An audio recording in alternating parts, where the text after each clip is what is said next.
possible lever at their disposal, the government will be reminding all NATO members that if Putin is seen to somehow win from any settlement, that may bring a temporary end to the conflict, but it will not make the world a safer place. Far from it. This would be an illusion of peace, likely to send a very dangerous signal to other potential adversaries. Of course, the position expressed, Mr. Speaker, by both the US President and his Defence Secretary yesterday carries huge implications for our own defence policy. They've made it abundantly clear the US will play no role in any future peacekeeping effort in Ukraine, should that be necessary. So while the government will, of course, be cautious to contemplate publicly the implications of this, isn't the key point straightforward, Mr. Speaker? If higher defence spending was urgent before, it is now critical. Minister. Well, thank you, Mr. Speaker. I'd like to welcome the fact that there still is a consensus across this House in the main for supporting Ukraine. I think that's been a tremendously important part of the support we've been able to give over the previous 3 years and before to the Ukrainians. The honourable gentleman said that there shouldn't be negotiation about Ukraine without Ukraine, and my right honourable friend, the Defence Secretary, has made that clear in his remarks yesterday. NATO's job is to put Ukraine in the strongest possible position for any talks, but there can be no negotiation about Ukraine without Ukraine being involved. So we want to see a durable peace and no return to conflict and aggression. That's the only way in which this war can end with the kind of security that President Trump and Secretary Hegseth have referred to. Rachel Maskell. Thank you, Mr. Speaker. We are all conscious of this third-year anniversary of the invasion of Ukraine, and of course our thoughts are with the people of Ukraine at this time. However, there can be no peace without justice, and therefore it is welcome that countries are collaborating to try and bring a de-escalation of the war. But can she say what they're doing to focus on the justice system to ensure that war criminals are tried and justice is brought to the Ukrainian people? Minister. My honourable friend makes an important point, and we have always said that this has to be a just peace, and that those who've committed war crimes during this invasion of Ukraine need to be pursued for it. Liberal Democrat spokesperson Jason McCleary. Thank you, Mr. Speaker. Yesterday, the leader of my party warned the Prime Minister that we might be facing the worst betrayal of a European ally since Poland in 1945. The hours since have confirmed our fears. This is a moment of great peril for us all. Does the Minister agree with me that the US's actions are a betrayal of our Ukrainian friends who have fought so hard for their freedom, and of the UK and of all of our European allies as well? Will the government step up and show British leadership, starting by passing urgent legislation to seize the frozen Russian assets so we can support Ukraine whatever the US does? And clearly, in light of the events of the past 24 hours, the government needs to look again at defence spending. Does she agree with me that the decision of the previous government to continue with the cut to the army of 10,000 troops at a time when war is raging on our continent now looks utterly unforgivable? Well, I don't accept what the honourable gentleman said about being betrayed by our allies. The US Secretary for Defence has made it clear that he wants a durable peace, and that is what he and the President are proceeding to try and obtain. So I don't accept that point. In terms of our own forces, we are seeking to make sure that recruitment, which has failed over the last number of years to meet the targets that have been set for it, is improved so that the numbers that we have in our armed forces can be up to full strength. Sir Edwards. Thank you, Mr. Speaker, and can I thank the Minister for her statement and for the additional support that the government has announced. Ukraine, the UK supporting Ukraine is essential so that the annual £3 billion pledge continues. And does the Minister agree that working alongside our allies in these turbulent times is even more essential to bring about an end to this war? I agree with my honourable friend, and it's absolutely clear that any such negotiations must involve Ukraine, and that they must be happy with the peace that is negotiated. Our role at present whilst the fighting is still going on in a very fierce manner in that country, is to put them in the strongest possible position that we can in order to enable them properly to negotiate. Speaker, I welcome what the Minister said from the dispatch box. Can I ask the Minister if she agrees with me that in this new world and in the event of any peace deal, that the United Kingdom and its European allies must lead in providing Ukraine with military support and potentially military presence across land, air and sea to give Ukraine confidence that any peace will endure? And can I assure the government that it will have my support if that's what it decides to do? I thank the right honourable gentleman for his remarks, and of course he played a part when he was in office in dealing with these matters, and so is very knowledgeable about them. I can confirm that we aim to put Ukraine in the strongest possible position to enable it to negotiate, and that involves continuing to supply them with the arms and weapons that they need in order to fight, because fighting is still going on in a very fierce manner in that country, so we need to step up and make sure we do that.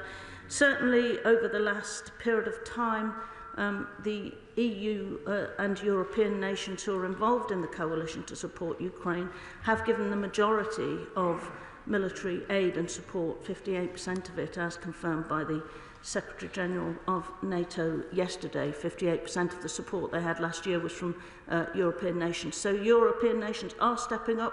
We must continue to do so. Louise Jones. Very much, Mr. Speaker. I welcome the Minister's comments that Ukraine's security is indivisible from global security. Does she agree with me that we must, in the UK, stand firm against those who believe that you can take land by aggression, and make sure that we continue to send a strong signal around the world that larger nations cannot just grab bits of smaller nations as and when they please? Well, I think my honourable friend is correct, and as I said in my response to the original question, it's important that we deter that kind of behaviour wherever it's seen around the world. Wendy Chamberlain. Thank you, Mr. Speaker. I think what's quite clear from events of the last few hours is that the Atlantic and the High North is of increasing critical concern, and indeed, as a former member of Scottish Affairs Committee, we looked at it in the last Parliament. I know the Government has had conversations with Denmark, but what other conversations is it having with its joint expeditionary force partners to ensure that those forces are given the support and resources that they need?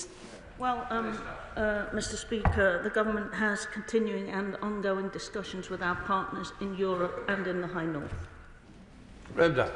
Thank you much, Mr. Speaker. Does the Minister agree with me that this announcement should not affect the UK and this House's support for Ukraine?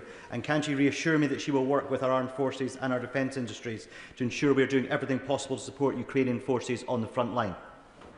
My honourable friend is correct. We are doing, but need to continue to step up our capacity to support Ukraine with weapons and the force that they need to deter ongoing aggression, and to make sure they're in the strongest possible position in any negotiations that they decide to enter. So, Julian. Will the government impress on President Trump at every possible opportunity that the reason why appeasement led to World War II was that it left a vacuum in Europe, whereas the reason why the occupation of Eastern Europe at the end of that war did not lead to World War III was that the United States filled any possible vacuum and contained further aggression? So if he is going for a settlement against the wishes of the Ukrainian people, the least he can do is to guarantee directly the security of that part of Ukraine which remains unoccupied. Yeah. Well, the honourable gentleman has a longer history of supporting deterrence in this chamber, whichever side of the House he has been on, whether nuclear or whether short of that threshold. And he makes the same point again. And the US Secretary of State for Defence, in his remarks to the contact group, did make it clear that deterrence is important around the world. So I think that there is an agreement there. Thank you, Mr. Speaker. I welcome the announcement of the new £150 million package of military firepower, including drones, tanks and air defence systems for Ukraine. How does the Minister see this boosting Ukrainian resilience and the UK defence sector? Minister. Well, Mr. Speaker, it does both, because there's only one way in which we can provide the Ukrainians with increasing amounts of munitions and things like drones, which are developing rapidly and changing rapidly, and that is by boosting the strength of our defence industries. And that has the additional importance of enabling us as a nation to boost our capacity to deter any potential aggression. And so, in that sense, Mr. Speaker, we can do both, and we are. Alistair Carmichael. Mr. Speaker, viewed from Washington, the idea of carving up the map in Europe might look like a pragmatic deal, even if history tells us that that always ends badly.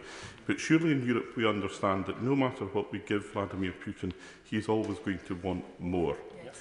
So is that the context in which the Strategic Defence Review is being carried out? And does the Minister accept that this is a moment which is going to require a fundamental reset of our relations with our European partners, and not just in defence, and also for us to get real about the financial and economic implications of that? Yeah. Well, I can assure the honourable gentleman that the Strategic Defence Review is about identifying threats that we face now, rather than threats that we perhaps faced before the Ukraine war began.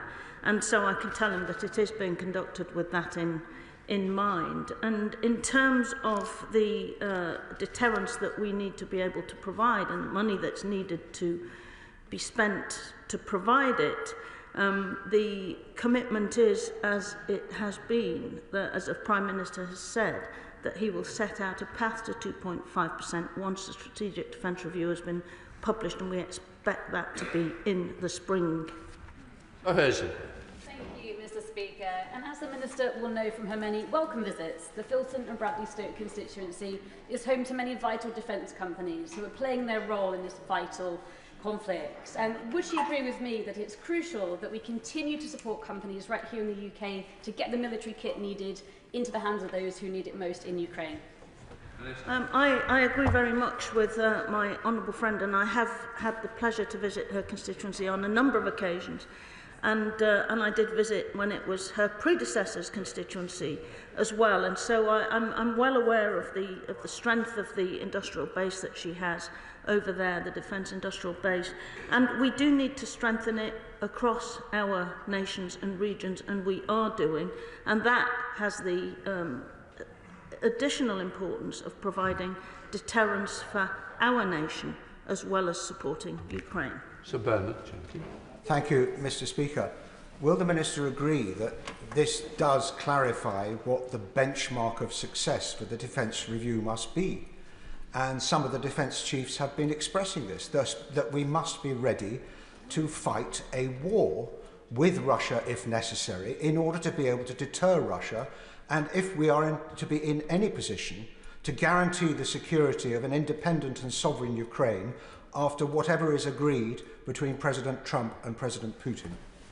Well, I agree with the right honourable gentleman. We all agree that defence spending needs to increase. That must be done in the context of us setting out in the SDR precisely where we see the threats. It's important to spend the money that we do spend correctly in the best possible way. And I don't think there's any real disagreement across the chamber about that. And we will see in due course when the Strategic Defence Review is published and we set out the path to 2.5%, whether or not in the spring, whether or not those challenges are met. Martin Evans. Thank you, Mr. Speaker. Can I welcome that any negotiations about Ukraine must involve Ukraine? And in that spirit, can I ask the Minister if she or any of her colleagues have had conversations with their counterparts in Ukraine following these very recent developments to find out how they are feeling? And if not, do they plan to soon? Well, personally I have not, but I know that my right honourable friend has been having discussions, and indeed our discussions are ongoing very frequently. I have had contact with my counterparts in Ukraine, just not since yesterday. Brendan O'Hara. Yesterday, no matter how we in this House wish it wasn't the case, the people of Ukraine were betrayed and the crimes of aggression and annexation rewarded in a telephone call between Washington and Moscow. And right now, we have to be building closer partnerships with our European allies for whom democracy, sovereignty and the rule of law still actually mean something. And I welcome the government's announcement that they defend the territorial integrity of Ukraine. But could she set out for the House how will her government do that in the face of two men who believe that because of their military superiority they can do whatever they want to whomever they want? Well, Mr. Speaker, the US Secretary of State for Defence made it clear yesterday that any peace negotiations that the Americans are involved in need to lead to a durable peace that does not see a resumption of the aggression that has led to this war, and we support that. And we've made it quite clear also that these negotiations must involve Ukraine. Of course they must. That is the way in which this war will finally end. Joanna Baxter. Thank you, Mr. Speaker. I welcome the Minister's statement, particularly the commitment that any negotiations about Ukraine must involve Ukraine, because if reports of the call between President Trump and Moscow are to be believed, then this is less the art of a deal and more a charter for appeasement. So, can the Minister state whether we will be working with NATO allies to establish a clear roadmap with defined timeframes for Ukraine's membership, ensuring long-term deterrence against further inevitable Russian aggression? Mr. Speaker, we've always said that Ukraine's rightful place is in NATO, and our position is that Ukraine is on an irreversible path to NATO membership. But we've also been clear, always been clear, that this is a process which takes time. I've already said quite clearly that the fate of Ukraine in these negotiations can't be determined without Ukraine being fully involved, and that is our priority. At the moment, to put them in the strongest position, war fighting is still happening, to put them in the strongest possible position to negotiate from strength. Sir John Whittingham. In 1994, Russia, along with the UK and the US, signed the Budapest Memorandum pledging to respect the sovereignty and the territorial integrity of Ukraine. Given the flagrant breach of that undertaking by Russia, why should Ukraine believe a word that Putin says without concrete security guarantees? The honourable gentleman apologies, is correct that there must be security guarantees. And the US Defence Secretary said as much, that there must be security guarantees. These are all matters for any negotiations that take place, and of course we were supporting Ukraine, and we made quite clear that there cannot be a peace that doesn't involve Ukraine and that they don't support. Bill Brittle. Thank you, Mr. Speaker. Can the Minister assure the House today that it is UK government policy not only that Ukraine must be involved in a peace, but also securing its territorial integrity, but that it is only the Ukrainian people, not President Trump nor President Putin, that can determine the destiny of Ukraine?